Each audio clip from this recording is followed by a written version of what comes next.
Baik, selamat malam. Kita bertemu lagi untuk kuliah Sistem Informasi. Hari ini kita akan membahas tentang masih seputar sistem informasi ya, pada session kedua, yaitu berkompetisi dengan teknologi informasi. Jadi maksudnya bagaimana kita bisa berkompetisi menggunakan teknologi informasi. Ya. Oke, selanjutnya ya, tujuan belajar mengidentifikasikan strategi kompetisi, ya, dasar-dasar strategi kompetisi, dan menjelaskan bagaimana sebuah bisnis dapat memanfaatkan IT untuk istilahnya menghadapi persaingan, gitu ya. Nanti kita akan bahas. Kemudian yang kedua, harapannya dapat mengidentifikasi beberapa strategi yang digunakan yang menggunakan IT, ya. Kemudian Anda nanti bisa memberi contoh bagaimana memanfaatkan IT untuk meningkatkan kompetensi bisnis. Nah, istilahnya begitu. Kemudian harapannya setelah belajar di sini, bab ini Anda bisa memberikan contoh-contoh bisnis proses re-engineering yang melibatkan pemanfaatan teknologi informasi. Nah, ini juga tujuan berikutnya adalah mengidentifikasi business value atau nilai bisnis dari menggunakan teknologi berbasis internet, ya, agar perusahaan lebih agile, gitu ya. Agility itu penting untuk industri saat ini, industri di mana semua dapat berubah dengan sangat cepat. Ya, berikutnya ini ada pertanyaan, gitu ya. Kita awali dengan sebuah pertanyaan. Apakah memang IT itu penting? Ya. Jadi ini ada pertanyaan, apakah memang IT itu begitu penting sehingga kita tadi perlu belajar tentang menerapkan IT di dalam industri. Ya, industri itu bisa macam-macam. Kalau di jurusan Anda industri pariwisata, nah, bagaimana peranan IT dalam digunakan untuk mengembangkan industri pariwisata misalnya. Nah, ini pertanyaannya, apakah memang IT itu penting? Ada dua jawaban yang berbeda. Yang pertama, tidak, ya. IT itu tidak penting. Nah, ini dikemukakan oleh Nicholas Carr ini, ya, bahwa IT, ya, itu seperti halnya listrik. Ya, kita tahu teknologi listrik, ya. Listrik itu dipakai sejak ditemukannya dulu, membantu perusahaan untuk mempermudah aktivitasnya, ya, menggunakan teknologi listrik. Nah, menurut Nicholas Carr, itu IT seperti halnya listrik, ya. Jadi fungsinya hanya untuk support, ya, mensupport tentang kegiatan bisnis di dalam sebuah perusahaan. Nah, apakah itu benar, gitu ya? Apakah itu benar? Nah, pendapat yang kedua, ya. Nah, pendapat yang kedua, ya, sangat bermanfaat misalnya, ya. Karena didasari pada pandangan bahwa IT itu tidak hanya sekedar jaringan, tidak hanya sekedar komputer yang bersifat hanya sebagai alat bantu, ya. Karena bagian yang lebih penting dari itu adalah ada software-nya di dalamnya. Yang dalam hal ini adalah informasi yang bisa didapatkan dari software yang digunakan dalam pengelolaan sebuah bisnis. Nah, ini lebih masuk akal, ya. Mungkin pandangan Nicholas Carr ini masih oke lah untuk 10 atau 20 tahun yang lalu, ya. Jadi saat internet itu baru diperkenalkan. IT sudah ada ya, IT dari dulu sudah ada. Tapi internet itu masih baru, termasuk teknologi baru. Tahun 9 berapa ya? Kalau nggak salah internet itu 95-an ya mulai di apa namanya? eh, diimplementasikan secara masif. 90-an lah, tahun 90-an. Nah, era sekarang ya kita lihat bahwa eh, sistem informasi, ya, information system ini sangat berpengaruh terhadap pertumbuhan bisnis, gitu ya. Jadi kalau yang disampaikan oleh Nicholas Carr bahwa IT ini seperti halnya listrik, hanya untuk support saja. Tentu sekarang ini ada fakta yang mengatakan bahwa IT tidak hanya seperti itu. Nah, di era-era tahun 2000-an, 2000 ya, 2000 saya sebelum jadi dosen itu saya jadi eh, programmer ya, IT di sebuah perusahaan manufaktur, 10 tahun saya di sana. Dan itu memang benar-benar terasa bahwa departemen IT, ya, departemen teknologi informasi itu statusnya hanya sebagai support, ya, hanya sebagai pendukung, gitu ya, tidak menjadi tulang punggung. Nah, hal ini mengakibatkan cara pandang terhadap person di dalam teknologi informasi itu ya tidak lebih dari departemen-departemen yang lain yang hanya sebagai support. Kalau ada bagusnya, gitu ya. Jadi kalau semuanya berjalan lancar, tidak pernah dilihat, oh di belakang semua itu ada peran teknologi informasi. Kalau bagus, gitu ya, penjualan bagus, produksi bagus, tidak ada keterlambatan dan sebagainya, yang pertama dipuji adalah marketingnya, kemudian bagian produksi. IT tidak pernah ikut dalam perbincangan sukses sebuah perusahaan zaman itu, ya, tahun 2000-an awal. Karena saya mulai bekerja itu tahun 2000 sebagai programmer gitu ya, uh, menjadi anak tiri di perusahaan. Nah, sekarang ya, era saat ini kita bisa melihat bahwa perusahaan mulai berbondong-bondong bermigrasi menggunakan IT dan menjadikannya sebagai tulang punggung eh, bisnis mereka. Ya. Contohnya apa? Ya, contohnya kita lihat sekarang perusahaan-perusahaan berbasis IT ya, menggunakan IT sebagai penggerak utama dari bisnisnya. Ya kita lihat seperti Gojek, gitu ya. Gojek ini perusahaan yang bahkan tidak pernah terfikirkan oleh kita ya, perusahaan angkutan, tetapi tidak memiliki armada. Ya kita tahu bahwa Gojek tidak punya kendaraan, Grab tidak punya mobil, Airbnb tidak punya hotel, apalagi Tokopedia bahkan tidak punya toko, gitu ya. OLX bahkan tidak punya showroom mobil. Apalagi sekarang perusahaan demikian banyak perusahaan yang menjadikan teknologi informasi sebagai tulang punggung bisnisnya. Ya. Gojek dia tidak punya armada, tapi punya karyawan sedemikian banyak yang memiliki kendaraan sendiri-sendiri. Ya. Kemudian Gojek tidak perlu menggaji karyawannya, membiarkan mereka mencari nafkah dengan memanfaatkan aplikasi Gojek dan dia mengambil untung dari situ. Ya, mengambil untung dari aplikasi yang dipakai oleh driver dan customer atau user yang memanfaatkan jasanya driver. Tapi tanpa aplikasi itu tidak ada komunitas ojek online. Nah, di sini kita bisa lihat bahwa perusahaan tumbuh berkembang menggunakan IT sebagai tulang punggung usahanya. Ya.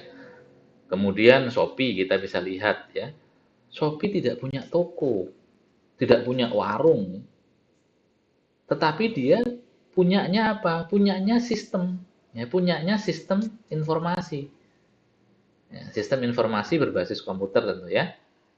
Ya, dengan investasi teknologi informasi besar-besaran. Kemudian menarik minat para penjual, kemudian pembeli, nah, menggunakan layanan aplikasi ini. Bahkan Shopee tidak punya gudang gitu ya, tidak punya toko. Tapi dia bisa punya perusahaan sebesar itu. Ya. Tokopedia sudah menjadi unicorn ya. Bahkan kabarnya kemarin saya ini baca sudah dekakron gitu kan. Valuasinya begitu besar. Di Asia Tenggara sudah apa namanya menjadi salah satu perusahaan terbesar. Bahkan tidak punya toko, misalnya begitu ya. Kalau perusahaan yang lain, semisal Blibli masih punya toko.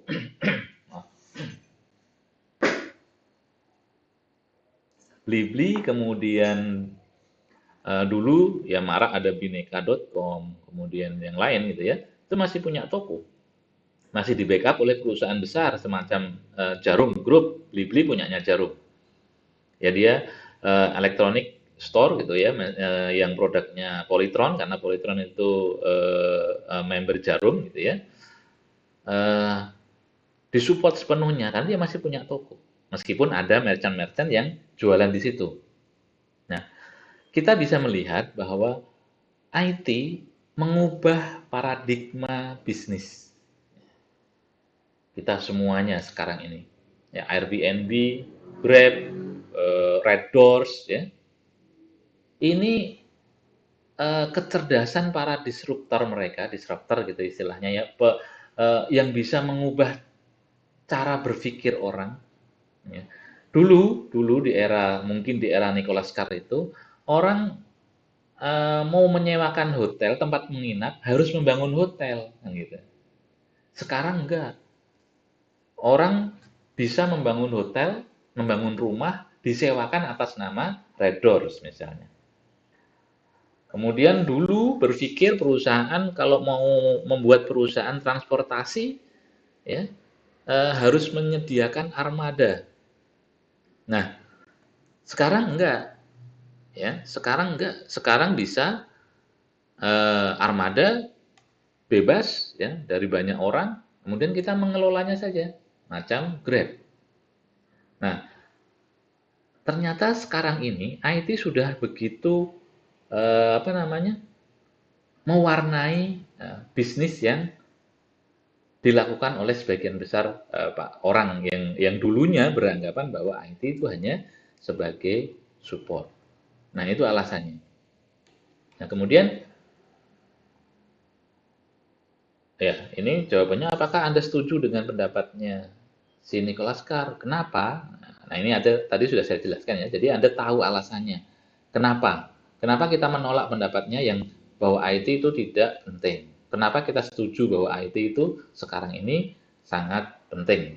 Oke. Saya lanjut ke ini, saya skip aja ya. Oke. Nah, ini tadi saya sudah singgung teknologi ya itu nggak hanya sekedar apa namanya pendukung dari strategi bisnis, tapi bisa menjadi pembangkit atau penyebab. Ya, tadi ya, dengan teknologi, Gojek contohnya, bisa menjadi penyebab tumbuhnya bisnis-bisnis yang ada di bawahnya. Sudah bukan lagi sebagai alat bantu, ya, bahkan menjadi penyebab utama munculnya lapangan pekerjaan baru, gitu ya. Penyebab utama munculnya pengusaha-pengusaha baru. Nah, itu Anda bisa jadi penjual tanpa harus memiliki toko. Banyak sekali sekarang yang berprofesi sebagai contohnya apa namanya itu dropshipper gitu ya istilahnya. Dropshipper itu Anda bisa jualan tanpa harus punya toko secara offline. toko Anda online, kemudian Anda tidak perlu punya barang, ya, tidak perlu stok gudang. Cukup ngambil dari tokonya orang lain, Anda tawarkan dengan harga sedikit lebih tinggi, Anda menambahkan competitive advantage di dalamnya. Misalnya, Anda lebih mudah, lebih cepat dalam merespon customer, lebih istilahnya mungkin lebih bersahabat dengan customer. Karena mungkin Anda masih kecil ya, masih merintis. Sehingga orang ya punya kecenderungan belanja di tempat Anda meskipun sedikit lebih mahal dibanding di toko aslinya. Karena toko aslinya mungkin nih sudah besar ya. Sudah besar punya toko offline meskipun juga punya toko online. Sehingga dia tidak punya sumber daya yang mengelola komunikasi dengan customer.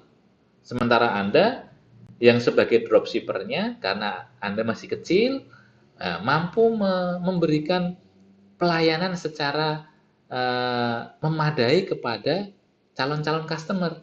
Nah, orang bisa saja dengan beda sedikit gitu ya, harganya lebih mahal sedikit, merasa oh di tempat toko Anda jauh lebih puas ya, karena ada respon dari penjual yang baik. Kemudian ada pertanyaan-pertanyaan yang dijawab dengan baik. Sehingga meyakinkan untuk, oke lah, ini lebih mahal sedikit tapi terpercaya. Nah, pembeli nggak akan peduli ya, oh ini toko yang asli, ini hanya dropshipper. Mereka seringkali nggak peduli. Yang mereka lebih butuhkan adalah kenyamanan ketika menggunakan platform online. Nah, itu kenapa sekarang IT itu bisa menjadi penyebab munculnya bisnis-bisnis baru, ya.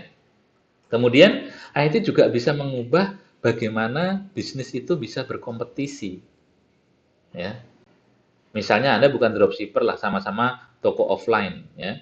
Yang punya satunya tidak punya toko online, yang satunya punya. Dari situ saja, ya, itu sudah bisa terlihat bagaimana IT itu mengubah cara berbisnis, ya. Mungkin misalnya di toko ya yang bersebelahan, sama-sama toko konveksi misalnya, sama-sama toko baju, yang satunya kayaknya sepi, yang satunya rame, tapi kok yang sepi nggak tutup juga, kan gitu. Yang sepi kok juga bisa beroperasi terus. Yang datang cuma ekspedisi, JNE, JNT, dan seterusnya. Bisa jadi yang sepi ini justru lebih memiliki benefit dalam hal penjualan. Karena apa? Nggak perlu melayani yang offline secara banyak, butuh karyawan banyak misalnya. Karyawannya hanya menyiapkan barang-barang online kemudian dijual. Enak dia. Sementara yang satu harus membayar banyak karyawan karena banyak orang datang ke situ. Nah, dari situ terlihat bahwa IT ini bisa mengubah cara bisnis berkompetisi. Ya. Oke, lanjut. Oke, ini saya lanjut aja. Nah, ini juga hal-hal umum tentang apa strategi dalam pengelolaan bisnis. Nah, kita ini map saja. Jadi secara umum, gitu ya, secara umum untuk strategi untuk bisa kompetitif, gitu ya, itu biayanya, ya. Jadi kalau biayanya bisa ditekan gitu ya, kemudian diferensiasi ini cabang atau jenis-jenis usaha, inovasi, ya, kemudian pertumbuhan, kemudian alliance itu kerjasama gitu ya dengan pihak yang lain dan strategi-strategi yang lain. Nah ini semakin meningkat, maka semakin kompetitif, gitu ya. Ya, strateginya semakin bagus, semakin semua dipenuhi, kemudian apa namanya?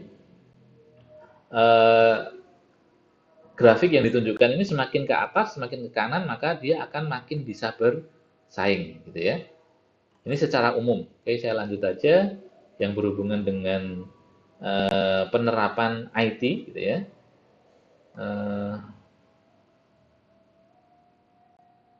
nah, ini secara umum, ya, jika bisnis itu mau sukses, gitu ya, secara umum, ya, secara umum kalau bisnis itu ingin sukses berkompetisi dengan lawannya gitu ya. Jadi yang pertama, hmm, Ya, menjadi rivalry of competitor within its industry, dalam industri itu sendiri. Nah, yang disebut industri itu tentu yang sejenis ya. Jadi industri itu nggak bisa yang disebut kompetitor itu harus yang dalam satu segmen industri. Jadi nggak mungkin kan kompetitor misalnya misalnya eh, warung makan ya, warung Tegal. Itu kompetitornya misalnya sini warung atau restoran yang mahal, yang mana lah. Itu tentu bukan kompetisi namanya. Karena apa? Meskipun industrinya sama, industri makanan gitu ya, tapi segmennya berbeda. Yang disebut kompetisi itu yang pada level yang sama. Jadi tidak bisa Anda mencari contoh rivalry, ya, persaingan gitu ya. Persaingan kompetitor antara warteg dengan kalau di Semarang ini misalnya resto apa ya? Misalnya Bowery itu ya. Bowery itu yang di depannya Ahmad Yani itu, pom bensin itu kan termasuk resto yang mahal gitu ya menurut saya. Dengan dibandingkan dengan warteg yang di sekitar kampus yang sekali duduk paling kita cuma bayar 15.000 sampai 20.000, sementara di misalnya Bowery itu sekali duduk kita setidaknya 200 sampai 500.000 gitu ya. Tentu ini bukan kompetitor. Jadi kalau Anda mau merancang strategi, ya nggak lawan gitu ya, nggak lawan kalau Anda mau bersaing dengan customer-nya yang tadi rumah makan yang elit. Nah, nah ini membangun rivalry itu maksudnya yang sejenis gitu ya. Toko kelontong ya dengan toko kelontong, Indomaret dengan Alfamart gitu ya. Nah, itu rivalry kompetitor. Nah, kemudian threat of new entrants. Nah, ini ancaman gitu ya. Ancaman terhadap apa istilahnya pemain-pemain baru. Ya. Jadi harus mengantisipasi pemain-pemain baru di segmen yang sama. Ya. Kemudian nah, kemungkinan memposisikan bahwa produk-produk kita harus memiliki produk-produk alternatif gitu ya. Yang bisa menjangkau pasar. Ini sebenarnya strategi yang sudah banyak diterapkan di perusahaan-perusahaan ya, misalnya kayak Indofood gitu ya. Indofood ini kan membuat mie instan banyak merek gitu ya. Nah, itu sebenarnya apa namanya? Cara meraih market share yang berbeda-beda. Jadi ada produk-produk pengganti yang kemungkinan ya pasar di sini tidak menyukai produk ini. Perusahaan itu akan membuat produk lain pengganti di market share yang berbeda. Ya, kemudian berikutnya bargaining power of customer. Jadi ini memanfaatkan customer ya, customer loyalty misalnya. Nah, loyalitas customer itu juga memaksa kita untuk membangun perusahaan lebih baik gitu ya, untuk mendapatkan loyalitas customer. Berikutnya bargaining power of supplier. Nah, supplier itu juga merupakan kunci ya, dari sebuah sukses perusahaan. Ya, Anda harus punya bargaining power. Jadi maksudnya Anda tidak boleh didikte oleh supplier. Sama tadi customer. Ya, customer itu harus punya loyalitas terhadap Anda. Maksudnya bargaining, customer merasa sayang kalau harus pindah ke perusahaan yang lain. Nah, itu bagaimana caranya. Nah, itu kita, perlu dipikirkan strategi-strategi apa yang untuk tetap memegang atau mengambil customer dan jangan kalah dengan supplier. Nah, itu secara umum seperti itu. Nah, hubungannya nanti kita lihat ya. Tadi kita apa namanya? Ini masih secara umum ya. Kalau kita lihat tadi kan ada membangun strategi agar tetap kompetitif itu dengan cara ya ini cost leadership ya, biaya. Nah, menekan biaya serendah mungkin untuk memproduksi sebuah barang. Ya. Kemudian membantu supplier atau customer untuk mengurangi biaya juga. Ya. Kemudian increase cost to competitor. Nah, maksudnya ini kompetitor apa namanya dibuat ya membangun sebuah strategi agar kompetitor itu mendapatkan biaya yang lebih mahal jika dibandingkan kita, ya. Jadi agar kita bisa lebih menurunkan harga dan seterusnya, ya.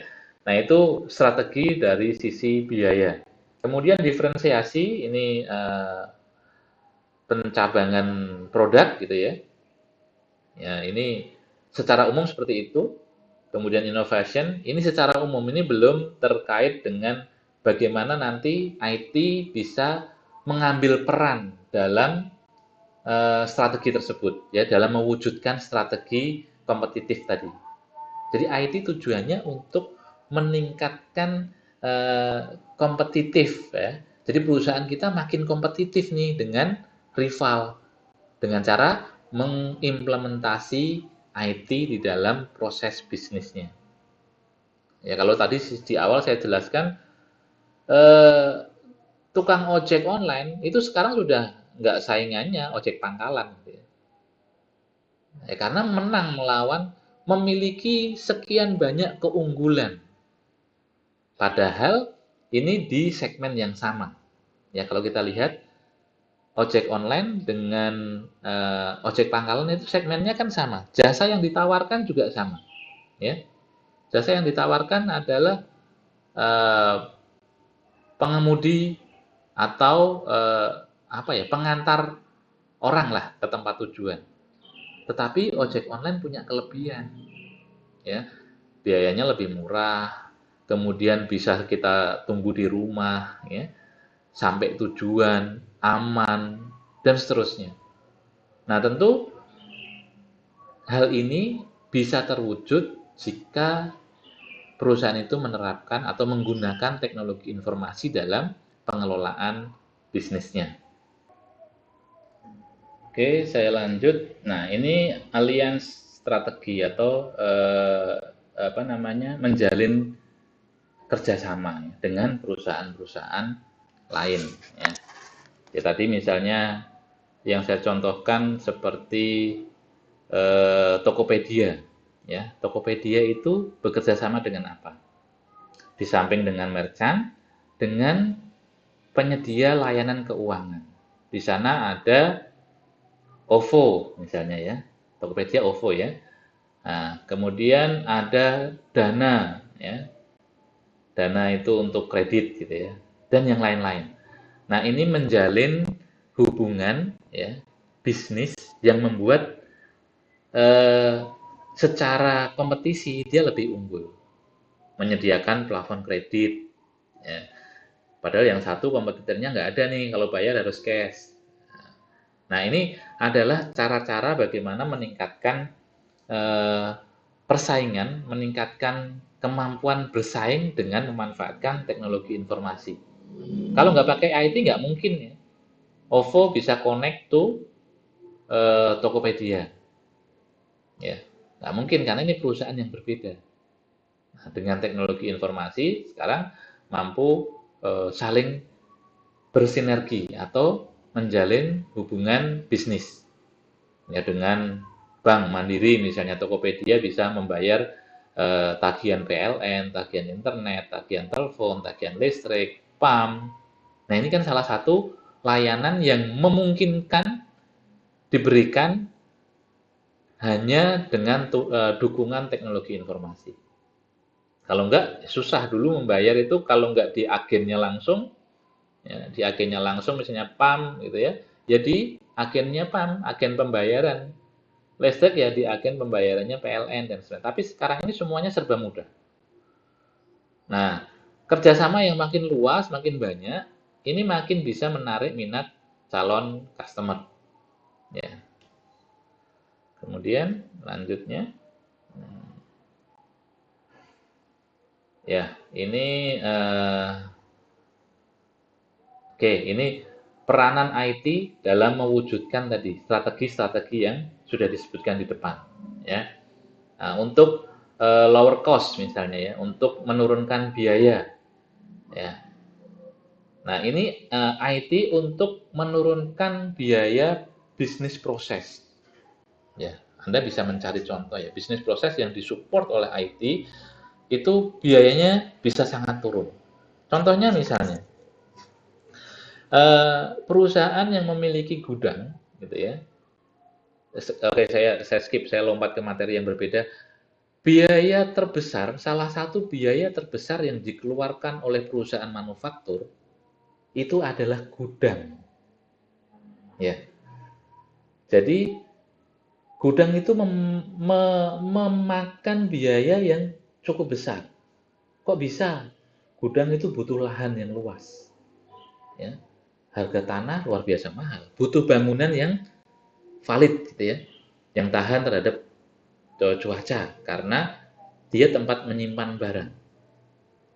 Ya. Baik gudang bahan baku maupun gudang barang jadi. Nah, bagaimana IT bisa berperan menurunkan biaya dari gudang? Ya. Contohnya begini, kalau Anda memiliki manajemen manajemen rantai bisnis di dalam sebuah perusahaan, maka penggunaan gudang bisa ditekan. Jadi Anda memiliki jadwal yang jelas, gitu ya, jadwal yang jelas terhadap proses produksi. Maka di dalam istilah manufaktur ini zero inventory. Ya. Zero inventory maksudnya apa? Anda punya runutan jadwal produksi yang jelas, sehingga Anda bisa menentukan, bisa memaksa tadi supplier untuk mengirimkan barang. Eh, jadi jadwal produksi misalnya tanggal 1 Maret gitu ya, atau 1 April besok. Maka saya minta ya, supplier untuk mendatangkan barang pada tanggal 1 April pagi hari. Ya. Caranya bagaimana kita bisa menekan supplier? Yaitu nanti tadi kita bahas caranya, misalnya kita membangun hubungan yang baik, ya. Setiap kita beli langsung kita bayar. Nggak ada tunggakan hutang dan sebagainya, kita ordernya dalam jumlah yang besar, yang bagus, nggak pernah komplain, ya. Kemudian duit pembayaran kita lancar, maka supplier ini loyal kepada kita, ya. Nah, loyalitas itu ketika kita minta macam-macam, misalnya tadi ya, saya harus minta didatangkan tanggal 1, nggak mau saya tanggal 25 Maret sudah datang, saya nggak mau. Saya maunya tanggal 1 April itu barang datang. Akhirnya apa? Begitu barang datang, unload dari trucking misalnya ya, dari truk, langsung masuk ke ruang produksi. Tidak lagi masuk ke gudang. Ya, Anda bisa lihat tuh di sana, efisiensi biayanya luar biasa. Tidak perlu memindah barang ke gudang, langsung begitu turun dari truk, langsung masuk ke line produksi. Berarti gudangnya aman kan? Nggak perlu disimpan di gudang. Ini hanya bisa terwujud dari penerapan IT di dalamnya. Jadi IT dalam sistemnya sudah jelas nih, barang ini mau dikirim tanggal sekian, ya dikirim tanggal sekian, maka di drop down gitu ya, di breakthrough gitu ya, barang ini lead time produksinya sekian. Misalnya untuk memproduksi barang A dibutuhkan waktu 20 hari. Maka dari tanggal kirim ditarik mundur 20 hari, kemudian dijadwalkan pembelian tanggal sekian, maka lead time pengiriman barang dari supplier misalnya butuh 10 hari. Berarti 20 produksi plus 10 pengiriman, berarti 30 hari sebelum kirim barang harus sampai di depan mulut produksi.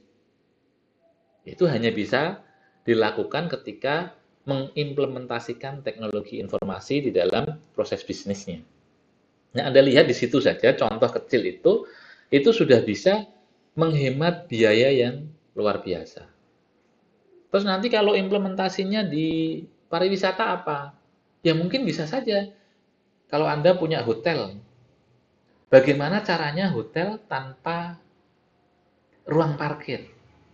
Nah, hotel salah satu hotel investasi hotel paling besar kan tempat parkir nih, tempat parkir mobil. Nggak mungkin Anda menyediakan tempat parkir sebanyak tamu yang bisa Anda tampung di kamar hotel Anda. Nah, caranya bagaimana? Mungkin ya, saya belum bisa menggambarkan secara pasti. Mungkin Anda ada layanan antar jemput, ya, sehingga orang yang mau menginap tidak perlu membawa mobil sendiri. Ya. Jadi kalau bagaimana kalau orang dari luar kota, ya apa namanya, bekerja sama dengan agen perjalanan. Misalnya ini saya belum belum eh, apa namanya, mengerti langsung bagaimana hotel ini beroperasi gitu ya. Nah, jadi misalnya itu dari sisi pariwisata. Jadi biayanya bisa ditekan sedemikian rupa menggunakan teknologi informasi. Ya, dulu mungkin harus butuh iklan, ya. Ada billboard, ada apa namanya, leaflet, flyer dan sebagainya. Sekarang cukup menggunakan sosial media. Nah, ini salah satu peranan IT untuk menurunkan cost. Ya, differentiate ini contoh produk yang beraneka ragam gitu ya. Kemudian inovasi, ya, inovasi tentu kalau didukung oleh IT itu bisa dengan mudah kita menciptakan produk yang baru, ya. Pertumbuhan promosi ya, pasti ya ini apa namanya, ekspansi itu bisa lebih mudah dicapai jika memanfaatkan teknologi informasi. Kita nggak bisa bayangkan punya perusahaan di tempat yang berbeda tanpa teknologi informasi, gitu ya. Anda bisa membayangkan misalnya seperti Indofood ya, perusahaannya ada di mana-mana. Di Jakarta ada, di Semarang ada, di Jepara ada, di mana-mana ada. Kenapa mereka butuh ekspansi? Ya, padahal kan bisa tuh diproduksi di Semarang aja, ke Kudus tinggal ngirim. Karena mereka punya hitung-hitungan. Ya, hitung-hitungan kalau pengiriman barang jadi dari Semarang ke Kudus butuh waktu sekian banyak, butuh armada sekian besar, ya, butuh tenaga tambahan sekian. Tapi kalau saya relokasi produksi di sana, maka ada efisiensi sekian persen. Nah, itu bisa tercapai kalau kita menggunakan teknologi informasi. Kok bisa, Pak? Iya, distribusi logistik ya. Kalau kita harus manual by phone, di sana barangnya berapa? Wah, itu sangat memakan biaya. Semuanya sudah online. Distribusi logistik dikontrol dari Jakarta. Oh, ini stoknya di produksi Jepara misalnya, barangnya tinggal sekian untuk memenuhi permintaan pasar sekian, maka kurang sekian. Ya, dikontrol semuanya dari sana. Maka minta dikirim dari supplier langsung menuju ke gudang perusahaan yang misalnya di Jepara. Nah, itu hanya bisa diwujudkan dengan penerapan teknologi informasi. Ya. Selanjutnya, nah ini maksudnya login customer dan supplier itu mengunci ya, mengunci maksudnya tadi ya, dalam rangka menumbuhkan loyalitas customer maupun supplier. Ya. Jadi suppliernya merasa saya butuh kamu untuk menjual barang saya, dan saya merasa untung ketika berbisnis dengan Anda gitu ya. Dan customer juga, saya nambah cost sedikit nggak apa-apa, tapi saya mendapatkan benefit yang lain, pelayanan, mendapatkan kepastian, jaminan dan sebagainya. Karena semuanya terlihat misalnya dengan dukungan IT. Nah, itu salah satu cara untuk mengunci login customer and supplier. Jadi customer dan suppliernya menjadi customer dan supplier loyal. Nah, lalu bagaimana kalau diterapkan di pariwisata? Ya, pariwisata itu apalagi ya? Karena bermain di pikiran. Biasanya kan pariwisata orang pingin refreshing, pingin hiburan gitu ya. Yang eh, dari kebiasaan yang sudah jenuh gitu. Maka itu manfaatkan. Bagaimana mereka puas dengan layanan kita. Ya. Misalnya, seringkali orang itu kan mementingkan atau hal-hal kecil ya, hal-hal detail kecil yang mungkin bisa menjadi kunci ya, untuk membuat supplier maupun customer itu loyal. Nah, oke.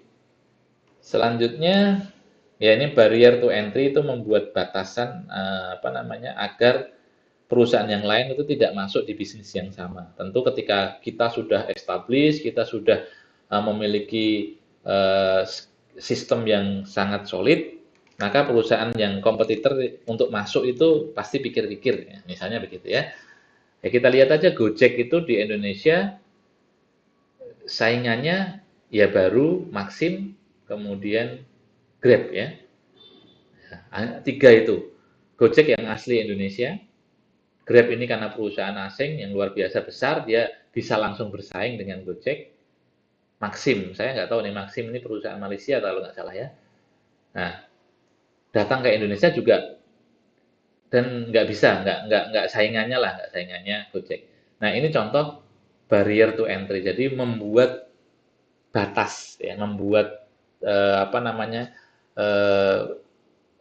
batas-batas yang kuat agar kompetitor tidak banyak bersaing di situ. Ya, dengan teknologi informasi Anda sudah solid nih dengan infrastruktur IT, maka perusahaan yang mau masuk pasti dia berpikir ulang. Oh ini saya masuk kompetitor baru harus mengorbankan banyak hal biaya yang besar.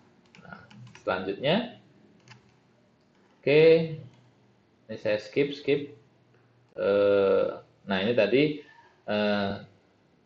perusahaan yang disupport oleh IT itu memungkinkan untuk mewujudkan customer yang loyal. Dengan cara apa? Ya layanan customer yang semakin hari semakin bagus ya. Kita lihat misalnya Anda komplain, saya kemarin sempat ada masalah dengan belanja di online shop di Tokopedia, ya ternyata service dari customer service-nya si Tokopedia cukup memuaskan ya. Meskipun harus berlama-lama, harus menunggu sekian lama, tapi setidaknya ada jaminan bahwa transaksi yang kita lakukan itu berhasil gitu ya. Nah, itu meningkatkan loyalitas customer. Itu bisa diwujudkan kalau menerapkan IT di dalam proses bisnisnya gitu ya. Selanjutnya, oke, fokus on customer value. Nah, ini maksudnya itu customer itu punya nilai bagi kita. Jadi fokus untuk melihat bahwa customer ini penting untuk keberlanjutan bisnis kita, ya. Nah, oke, itu bisa apa namanya kita wujudkan juga dalam dengan menerapkan teknologi informasi. Jadi kalau Anda membangun resort, hotel, atau layanan-layanan yang lain, salah satu aspek yang paling penting saat ini adalah loyalty customer, ya. Membangun produk itu mudah, tapi menjualnya itu tidak pernah mudah. Itu salah satu prinsipnya. Anda membuat motor itu gampang, teknologi terlihat, bisa diwujudkan. Tapi mencari orang yang mau membeli produk Anda itu nggak gampang. Nah, itu alasan kenapa loyalitas customer itu sangat penting. Ya. Oke, lanjut. Apalagi sekarang ya, semuanya serba terbuka. Customer kecewa, langsung di-publish di media, semua bisa membaca. Wah, ini reputasi kita bisa sangat terganggu gitu ya. Kemudian, oke, ini saya skip. Ini sama ya penjelasannya.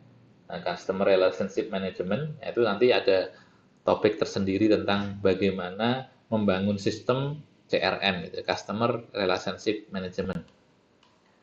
Nah, ini adalah map untuk bagaimana kita membangun loyalitas customer, ya, secara sistem informasi. Oke, saya skip aja. Saya skip value chain, ini rantai nilai, ya. Jadi antar perusahaan itu punya rantai nilai yang saling keterkaitan. Nah, itu juga bisa disupport, bisa didukung jika kita menggunakan teknologi informasi. Oke, oke, ini saya skip lagi. Oke, ini studi kasus,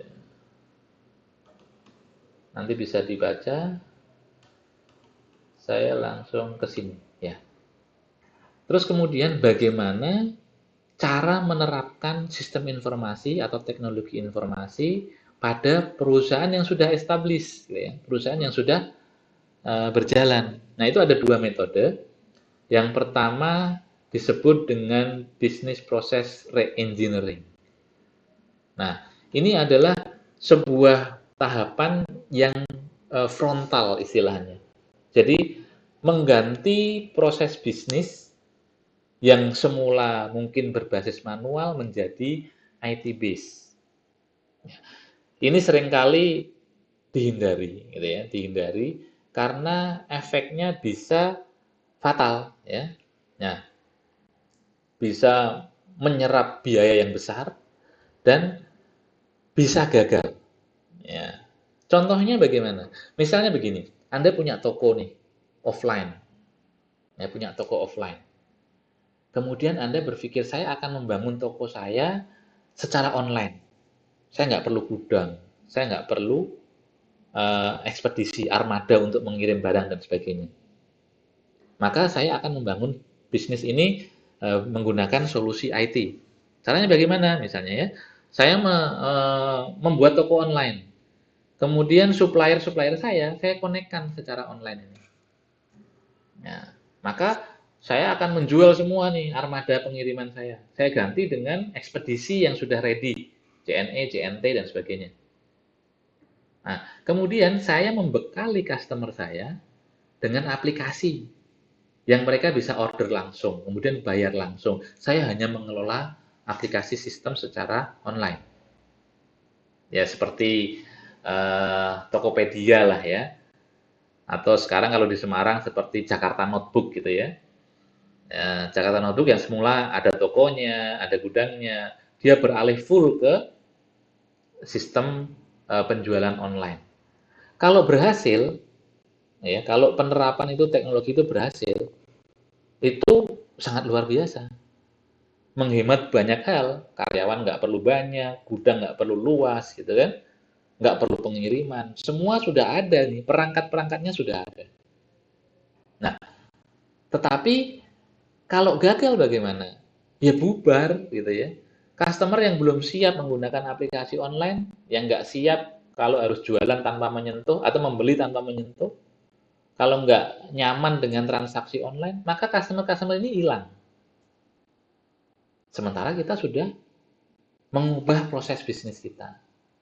Nah, ini biasanya bisa, kalau sukses, ya sukses bagus. Ya.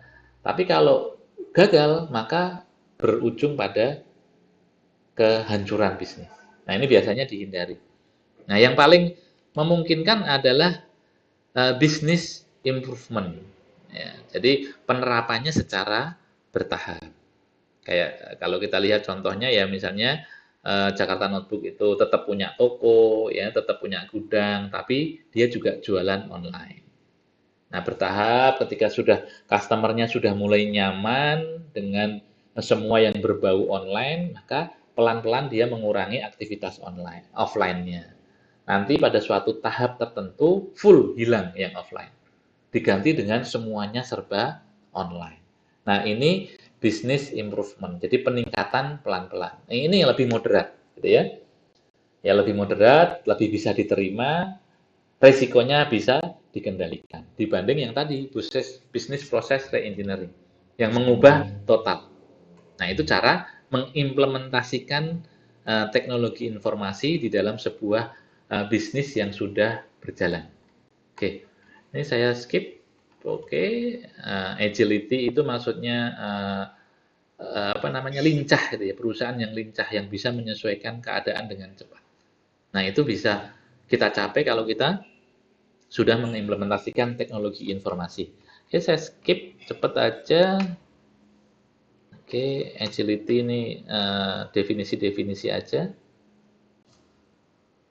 Nah, yang berikutnya adalah membangun perusahaan secara virtual.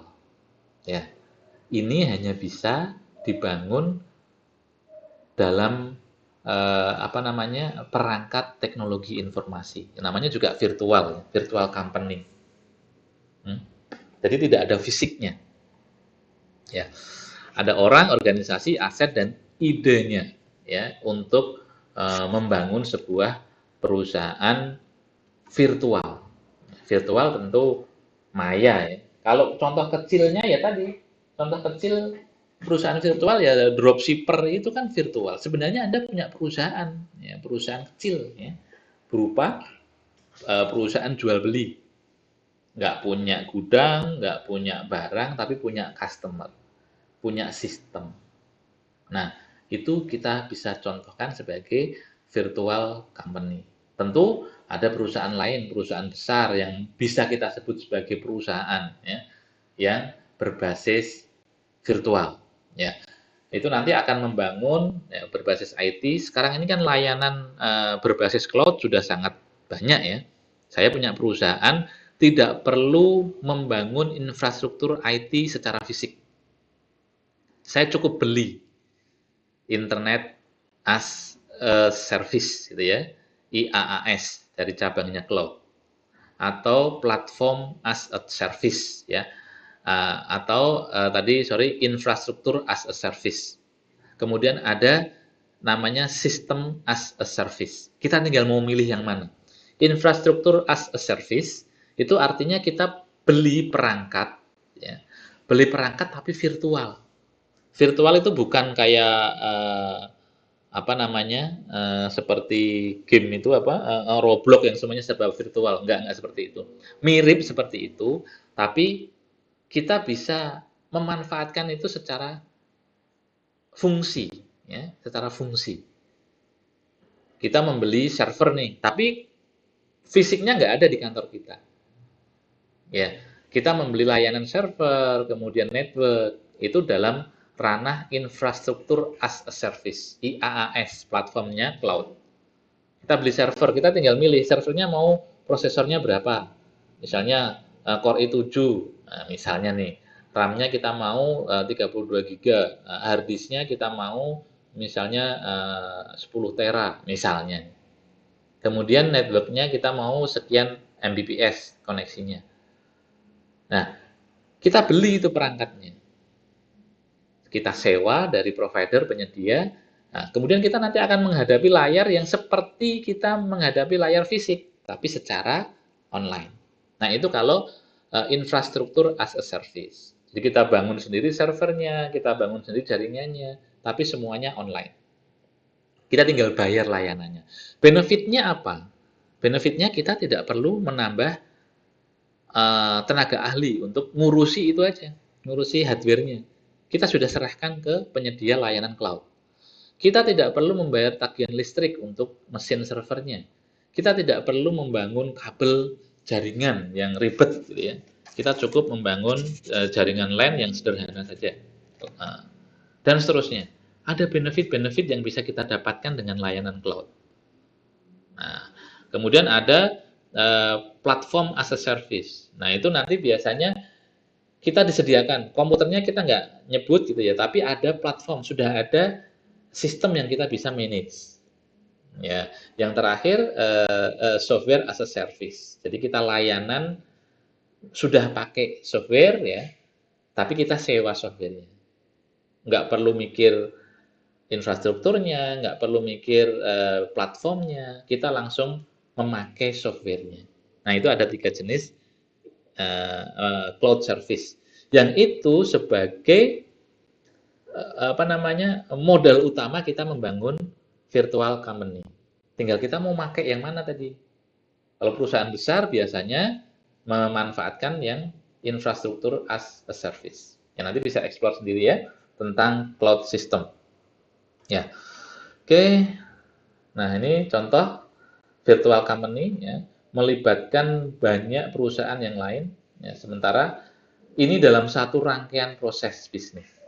Ya, jadi perusahaan yang lain, supplier itu juga bagian dari yang kita kelola. Karena dia menyediakan produk untuk kita ambil, gitu ya. Ya seperti tadi lah contoh kecilnya, Anda jadi dropshipper. Nah, itu. Oke, ini strategi untuk mengelola virtual company. Ya, saya skip aja. Lebih ke arah contoh-contoh manufacturing ya, perusahaan-perusahaan yang memanfaatkan teknologi informasi. Dan nanti hubungannya dengan pariwisata, tinggal Anda analogikan saja. Karena pariwisata kan juga perusahaan bisnis. Ya, kita analogikan saja langkah-langkah yang saya sebutkan di atas tadi. Lebih ke eh, penerapan di pariwisata. Oke ya. Nah, ini kemudian sedikit lagi yang tidak kalah penting adalah bagaimana kita mengelola knowledge atau pengetahuan di dalam bisnis kita. Knowledge di dalam sebuah bisnis itu ada dua, yaitu explicit knowledge, di dalamnya ada data, ya. Kemudian dokumen yang kita cetak, kita tulis, apa-apa yang di sana operasionalnya, ya. Kalau di hotel misalnya, oh saya mau lihat tamu hari ini ada berapa, saya mau lihat keuangan yang masuk berapa, saya mau lihat biaya yang dikeluarkan berapa, saya mau lihat jumlah karyawan saya berapa. Itu explicit knowledge, pengetahuan yang eksplisit atau tertulis gitu ya, nyata. Ada lagi satu pengetahuan yang tersembunyi, tacit, diam-diam, tersembunyi, yang nggak kelihatan. Apa itu contohnya? Contohnya itu pengetahuan tentang bagaimana seorang driver misalnya melayani tamu. Ya, pengetahuan ini tidak tertulis, pengetahuan ini tertanam di benaknya driver itu. Marketing, bagaimana cara dia memasarkan produk. Dia punya strategi, ya strategi itu tidak tertulis, tidak dicetak. Mereka punya intuisi untuk memasarkan produk dengan cara mereka. Nah, itu sebenarnya itu adalah knowledge atau pengetahuan yang harusnya itu menjadi miliknya perusahaan. Ya, yang harusnya itu bisa ditularkan atau bisa dibaca oleh marketing yang lain. Strategi yang dia pakai untuk pemasaran produk. Kenapa marketing A bisa memasarkan produk dengan sangat bagus, sementara marketing B tidak? Nah, ada sesuatu yang tersembunyi, ya, yang hanya diketahui oleh marketing si A. Nah, harusnya sebagai sebuah company yang menaungi semua proses tadi bisa menggali informasi yang tersembunyi di dalam kepalanya atau di dalam benaknya marketing si A untuk ditularkan, ya, untuk dipelajari oleh marketing B. Sehingga yang semula satu orang ini punya strategi yang bagus bisa ditularkan menjadi dua orang yang punya strategi yang bagus. Siapa yang diuntungkan? Ya tentu perusahaan. Ya, perusahaan secara keseluruhan. Nanti kebijakan-kebijakan untuk membuat itu terjadi tentu harus dipikirkan. Eh, apa namanya? Kalau perusahaan konvensional itu kan penjualan makin tinggi, bonusnya makin tinggi. Nah, itu yang membuat tacit knowledge makin berkembang. Jadi orang yang punya strategi yang bagus nggak mau berbagi, gitu loh. Nggak mau berbagi karena apa? Saya semakin tinggi penjualan saya, bonus saya makin besar. Nah, di hotel-hotel itu sudah mulai menerapkan konsep yang berbeda. Ya, di hotel itu ada uang tips. Uang tips itu nanti tidak boleh dimiliki secara personal. Ya, uang tips itu akan dikumpulkan dan akan dibagi sesuai dengan porsinya, kontribusinya, ya, oleh manajemen. Nah, sehingga tidak ada orang yang penghasilannya tinggi dari tip karena dia misalnya driver gitu ya. Oh, yang dia terus menerima uang tip atau laundry gitu ya, yang tukang bersih-bersih kamar itu sering kan dapat tip dapat tip. Tetapi orang yang di dapur dia nggak pernah ketemu langsung dengan pelanggan, dia nggak pernah dapat uang tip. Nah, hotel, saya pernah dapat informasi bahwa sudah mengubah cara pandang itu. Maka uang tip akan dikumpulkan, kemudian nanti dibagi sesuai dengan kontribusinya. Jadi yang tidak pernah ketemu customer juga akan mendapatkan bagian sesuai dengan kontribusinya. Nah, kalau dikelola dengan cara seperti ini, maka ini tacit knowledge atau pengetahuan yang diam-diam itu akan mudah terurai. Kenapa? Karena marketing yang merasa punya kunci ini akhirnya mau berbagi. Nah, kalau saya jualan banyak dengan teknik saya, toh nanti juga yang dia nggak kerja juga dapat nih, yang gitu kan. Akhirnya ya sudah Pak, saya bagi aja agar targetnya menjadi target bersama, bukan target personal. Nah, itu mungkin salah satu cara bagaimana memanage knowledge di dalam sebuah uh, uh, apa namanya industri dalam sebuah perusahaan lah ya. Ya mungkin itu kalau diaplikasikan di pariwisata mungkin contohnya seperti tadi. Oke, oke, ini uh, tentang pengetahuan ya, nanti bisa dibaca lagi. Saya skip, skip, skip. Oke, sampai pada fase-fase akhir ya. Ini saya skip aja. Nah, nanti Anda bisa silakan diskusi ya tentang tadi ya pertanyaan bagaimana IT mempengaruhi perusahaan. Apakah benar berpengaruh, apakah benar penting dan seterusnya. Nah, silakan diskusikan. Oke, untuk hari ini saya cukupkan ya. Mohon maaf kalau 1 jam lebih sedikit ya. Terima kasih atas waktunya. Jika ada pertanyaan bisa disampaikan di grup yang sudah ada. Baik, terima kasih. Saya akhiri dengan Assalamualaikum warahmatullahi wabarakatuh.